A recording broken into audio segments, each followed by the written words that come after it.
ಸ್ವಾಮಿ ಕೊರಗಜ್ಜ. ಓಂ ನಮೋ ಭಗವತೆ ವಾಸುದೇವಾಯ. ನನ್ನ ಆರಾಧ್ಯ ದೇವರಾದ ಕೊರಗಜ್ಜ ಹಾಗೂ ಮಹಾವಿಷ್ಣು ನಿಮ್ಮ ಜೀವನದಲ್ಲಿ ಸುಖ, ಶಾಂತಿ, ಸಮೃದ್ಧಿ ಹಾಗೆಯೇ ನೀವು ಇಷ್ಟಪಟ್ಟಂತಹ ವ್ಯಕ್ತಿಯ ಪ್ರೀತಿ ನಿಮಗೆ ಈ ಜೀವನದಲ್ಲಿ ಸಿಗಲಿ. ನಿಮ್ಮಿಬ್ಬರ ಪ್ರೀತಿ ಶಾಶ್ವತವಾಗಿರಲಿ ಅಂತ ನಾನು ನನ್ನ ಆರಾಧ್ಯ ದೇವರಾದ ಕೊರಗಜ್ಜ ಹಾಗೂ ಮಹಾವಿಷ್ಣುವನ್ನು ಪ್ರಾರ್ಥಿಸುತ್ತೇನೆ. ನೀವು ಇಷ್ಟಪಟ್ಟಂತಹ ವ್ಯಕ್ತಿ ನಿಮ್ಮ ಜೊತೆ ಇರಬಹುದು, ಅಥವಾ ನಿಮ್ಮನ್ನು ಅವಾಯ್ಡ್ ಮಾಡ್ತಾ ಇರ್ಬೋದು, ಅಥವಾ ನಿಮ್ಮನ್ನು ಬಿಟ್ಟು ದೂರ ಆಗಿರ್ಬೋದು, ನೋ ಕಾಂಟ್ಯಾಕ್ಟ್ ಸಿಚುವೇಷನಲ್ಲಿ ಇರ್ಬೋದು, ಬ್ರೇಕಪ್ ಆಗಿರ್ಬೋದು, ನೀವು ಬೇಡ ಅಂತ ಅವರು ನಿಮ್ಮನ್ನು ಅವಾಯ್ಡ್ ಮಾಡಿ ಬಿಟ್ಟು ಹೋಗಿರ್ಬೋದು.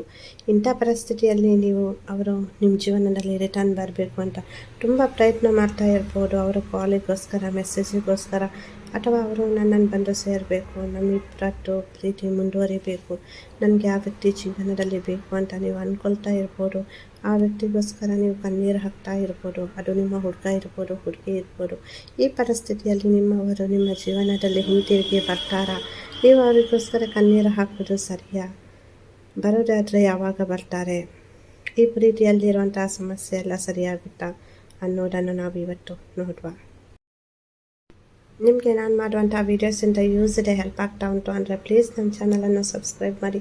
ಹಾಗೆಯೇ ಇವತ್ತಿನ ವೀಡಿಯೋ ಇಷ್ಟ ಆದರೆ ಒಂದು ಲೈಕ್ ಮಾಡಿ. ನೀವು ವಿಡಿಯೋ ನೋಡುವವರು ಏನು ಅಂದ್ಕೊಳ್ತಾ ಇದ್ದೀರಿ ಅಂದರೆ ನಿಮ್ಮವರು ನಿಮ್ಮ ಜೀವನದಲ್ಲಿ ಬರಬೇಕು, ಅವರು ಇಲ್ಲಾಂದರೆ ನನ್ನ ಲೈಫಿಗೆ ವ್ಯಾಲ್ಯೂ ಇಲ್ಲ ಅಂತ. ಆದರೆ ನಿಮ್ಮ ವ್ಯಕ್ತಿಯ ಮನಸ್ಸಿನ ಭಾವನೆ ಏನು ಅಂತ ಅಂದರೆ ಅವರು ಕೂಡ ನಿಮ್ಮ ಥರನೇ ಆಲೋಚನೆ ಮಾಡ್ತಾ ಇದ್ದಾರೆ. ನಿಮ್ಮ ಜೀವನದಲ್ಲಿ ರಿಟರ್ನ್ ಬರಬೇಕು, ಆ ಪ್ರೀತಿ, ವಿಶ್ವಾಸ, ನಾನೇನು ಅವರು ಜೀವನದಲ್ಲಿ ಕಳ್ಕೊಳ್ಳುವ ಥರ ಮಾಡಿದ್ದೇನೆ, ಅವರು ಕಣ್ಣೀರು ಹಾಕಲಿಕ್ಕೆ ನಾನೇ ಕಾರಣ ಅಂತ ಅವರಿಗೆ ನಿಮ್ಮ ವ್ಯಕ್ತಿಗೆ ಗೊತ್ತಾಗಿದೆ. ಖಂಡಿತವಾಗಿಯೂ ಅವರು ಕೂಡ ನಿಮ್ಮನ್ನು ಕಳ್ಕೊಂಡು ಸಂತೋಷವಾಗಿಲ್ಲ, ತುಂಬ ನೋವು ಅನುಭವಿಸ್ತಾ ಇದ್ದಾರೆ. ನೀವು ಇಲ್ಲದೆ ಅವರ ಜೀವನದಲ್ಲಿ ಏನೂ ಕೂಡ ಇಲ್ಲ, ಎಲ್ಲನೂ ಚೆನ್ನಾಗಿಯೇ ನಡೀತಾ ಇತ್ತು ಅವರ ಜೀವನದಲ್ಲಿ. ಆದರೆ ನಿಮ್ಮಿಂದ ದೂರ ಆದಾಗ ತುಂಬ ಅವರು ಅಂದರೆ ಎಲ್ಲ ಕಡೆಯಿಂದಲೂ ಅವರಿಗೆ ನಿರಾಸೆ, ಹತಾಶೆ, ಸೋಲ್ತಾನೆ ಹೋಗ್ತಾರೆ. ಯಾವುದು ಕೂಡ ಅವರು ಕೆಲಸ ಮಾಡಿದ್ರೂ ಕೈ ಹಿಡಿತಾ ಇಲ್ಲ. ಅವರು ನಿಮ್ಮನ್ನು ಅಷ್ಟು ಮರೆಯಲಿಕ್ಕೆ ಪ್ರಯತ್ನ ಪಟ್ಟರೂ ಮರೆಯಲಿಕ್ಕೆ ಆಗಲ್ಲ. ಈ ಸಂಬಂಧ ದೂರ ಆಗಬೇಕು ಅಂದ್ಕೊಂಡ್ರೂ ದೂರ ಆಗಲ್ಲ. ಮತ್ತೆ ಮತ್ತೆ ಹತ್ತಿರನೇ ಆಗ್ತಾ ಇದ್ದೀರಾ ನೀವಿಬ್ಬರು. ಅಂದರೆ ಅವರ ಮನಸ್ಸಿನಲ್ಲಿ ನೀವು ಪದೇ ಪದೇ ನೆನಪಾಗ್ತಾ ಇದ್ದೀರಾ. ಹೀಗಿರುವಾಗ ಅವರಿಗೆ ಮರೆಯಲಿಕ್ಕೆ ನಿಮ್ಮನ್ನು ಆಗಲ್ಲ. ಸೊ ಖಂಡಿತವಾಗಿಯೂ ಅವರಿಗೆ ಅರ್ಥ ಆಗಿದೆ ನಿಮ್ಮ ವ್ಯಾಲ್ಯೂ ಏನು ಅಂತ.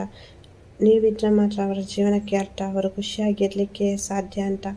ಇಲ್ಲಿ ನಿಮಗೆ ಅವರು ಮ್ಯಾರೇಜ್ ಕಮಿಟ್ಮೆಂಟ್ ಕೂಡ ಕೊಡ್ತಾರೆ. ಯಾರು ಮ್ಯಾರೇಜ್ ಕಮಿಟ್ಮೆಂಟಿಗೆ ವೆಯ್ಟ್ ಮಾಡ್ತಾ ಇದ್ದೀರಿ ನೋಡಿ, ಖಂಡಿತವಾಗಿಯೂ ಅವರು ನಿಮಗೆ ಮೋಸ ಮಾಡಿ ಹೋಗಿದ್ದಾರೆ ಅಂತ ನೀವು ಅಂದ್ಕೊಳ್ತಾ ಇರ್ಬೋದು.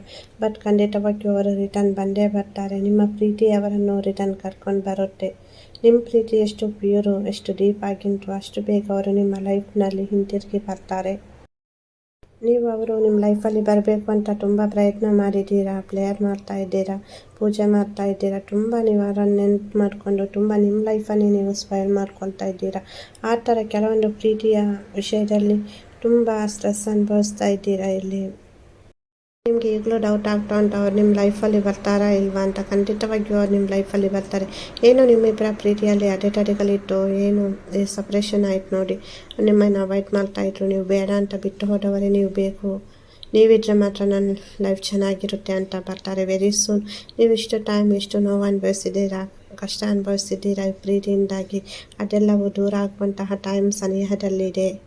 ನೀವು ಕೆಲವೊಂದು ಸಲ ಡೌಟ್ ಮಾಡ್ತೀರಾ, ಏನು ನಾನು ಅಂದ್ಕೊಂಡಿದ್ದು ಏನು ಕೂಡ ಆಗಲ್ಲ, ನನ್ನ ಪ್ರೀತಿಯನ್ನೇ ನಾನು ಉಳಿಸ್ಕೊಳ್ಳಿಕ್ಕೆ ಆಗಿಲ್ಲ, ಜೀವನದಲ್ಲಿ ಏನೋ ಒಂದು ಮಾಡಬೇಕು ಅಂತ ಅಂದ್ಕೊಂಡೆ ಅದು ಕೂಡ ಆಗಿಲ್ಲ, ಪದೇ ಪದೇ ನನಗೆ ಯಾಕೆ ಈ ಥರ ಕಷ್ಟ, ನಾನೇನು ಆಸೆ ಪಟ್ಟರೂ ಸಿಗಲ್ಲ ಅಂತ ನೀವು ತುಂಬ ಡಿಸಪಾಯಿಂಟ್ ಆಗಿದ್ದೀರಾ. ಖಂಡಿತವಾಗಿಯೂ ನಿಮ್ಮ ಇಷ್ಟ ದೇವರನ್ನು, ಗುರುಗಳನ್ನು ಪ್ರಾರ್ಥನೆಯನ್ನು ಮಾಡಿ ಅವರು ನಿಮಗೆ ಮಾರ್ಗದರ್ಶನವನ್ನು ನೀಡ್ತಾರೆ. ಖಂಡಿತವಾಗಿಯೂ ನೀವು ಎಂಥದ್ದೇ ಒಂದು ಸಮಸ್ಯೆಯಿಂದ ಹೊರಬರ್ತೀರಾ. ನಿಮ್ಮ ಹುಡುಗ ಇರ್ಬೋದು, ಹುಡುಗಿ ಇರ್ಬೋದು, ಅವ್ರು ನಿಮ್ಮ ಲೈಫಲ್ಲಿ ರಿಟರ್ನ್ ಬರ್ತಾರೆ 100%. ಈಗ ಅವರ ಮನಸ್ಸಿನಲ್ಲಿ ಏನೇ ಒಂದು ಮೋಸ ಮಾಡಬೇಕು, ಸ್ವಾರ್ಥ ಅನ್ನುವ ಆಲೋಚನೆ ಇಲ್ಲ. ಖಂಡಿತವಾಗಿ ಅವರು ಪ್ಯೂರ್ ಹಾರ್ಟಿನಿಂದ ನಿಮ್ಮನ್ನು ರಿಸೀವ್ ಮಾಡ್ತಾರೆ. ಹಾಗೆಯೇ ನಿಮ್ಮ ಪ್ರೀತಿಯು ಶಾಶ್ವತವಾಗಿರುತ್ತೆ. ನಿಮ್ಮ ಪ್ರೀತಿಯಲ್ಲಿ ಅಥವಾ ನಿಮ್ಮ ಪರ್ಸ್ನಲ್ ಲೈಫಲ್ಲಿ ಅಥವಾ ಅಫಿಷಿಯಲ್ ಲೈಫಲ್ಲಿ ಏನಾದರೂ ಸಮಸ್ಯೆ ಇದ್ದರೆ ನಾನು ನನ್ನ ಪ್ರಾರ್ಥನೆ ಸಮಯದಲ್ಲಿ ನಿಮಗೋಸ್ಕರ ಪ್ರಾರ್ಥನೆಯನ್ನು ಮಾಡ್ತೇನೆ. ಖುಷಿಯಾಗಿರಿ, ಎಲ್ಲವೂ ಒಳ್ಳೆಯದೇ ಆಗುತ್ತೆ. ವಿಡಿಯೋ ನೋಡಿದ್ದಕ್ಕಾಗಿ ಧನ್ಯವಾದಗಳು.